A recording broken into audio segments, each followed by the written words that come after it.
পলাশবাড়ি। সেই পলাশবাড়িতে দেখা যাচ্ছে 81 ফুট রাম মন্দির হচ্ছে, আর প্রত্যেক দিন মিছিল হচ্ছে। রাম মন্দির চাই না, মালাউন্ডা দেশ ছেড়ে চলে যাও, হিন্দুরা চলে যাও, মিছিল করতেছে। তাদের পোশাকটা দেখলেই বুঝি আমি তারা কারা। সেই পোশাকি লোকজনের সংখ্যা এখন বেড়ে গেছে, এমন বাড়ছে যে তারা পৃথিবীর কোনো সভ্যতা সংস্কৃতি কোনো কিছু শুনতে চায় না, কোনো কথা শুনতে চায় না। ধর্মকে নিয়ে শুধু ব্যবসা করতে চায়, তারা হলো ধর্ম ব্যবসায়ী। সেই সব লোকজন আজকে ওখানে যাচ্ছে, মারামারি করছে। আমি সরকারকে বলবো, স্বরাষ্ট্রমন্ত্রী আছেন, যদি মনে করেন মন্দির ওখানে করা ঠিক না বা রাম মূর্তি করা ঠিক না, বন্ধ করে দেন একদম কঠিনভাবে, যে না এই দেশে কোনো মন্দির টন্দির বা মূর্তি করা যাবে না।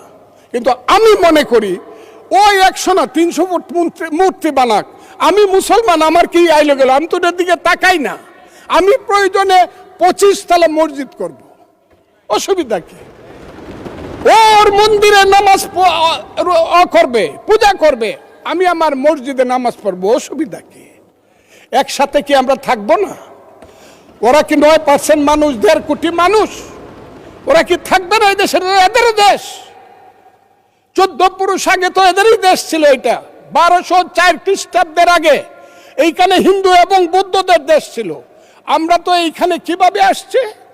আমরা আসছি হযরত খাজা মাইনুদ্দিন চিশতি রহমাতুল্লাহ আলাইহি, খাজা নিজামুদ্দিন বখতিয়ার খাকি, হযরত শাহজালাল, শাহপরান, গেসুদারাজ, ওই চট্টগ্রামের বাইজিদ বুস্তামি, ওই বাগেরহাটের খান জাহান আলী থেকে ধরে ওলিয়া উলিয়া গাউস কুতুব দরবেশেরাই তো এই দেশে বলছে আইসে, শোনো হে মানুষ ভাই, সবার উপরে মানুষ সত্য, তার উপরে নাই, তার নাম হইল সুফিবাদ।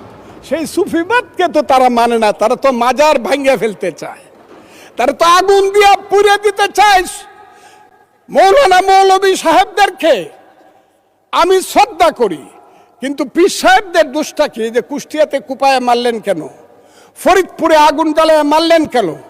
শাহজালালের মাজার ভাঙ্গার জন্য আমার এক ভাই 4 কোটি টাকা ঘোষণা করে কেন?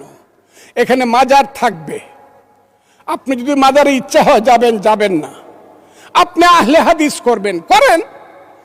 আরেকজন মাননীয় সদস্য, অসংখ্য ধন্যবাদ। মাননীয় সদস্যবৃন্দ, সংসদের বৈঠক আগামী 27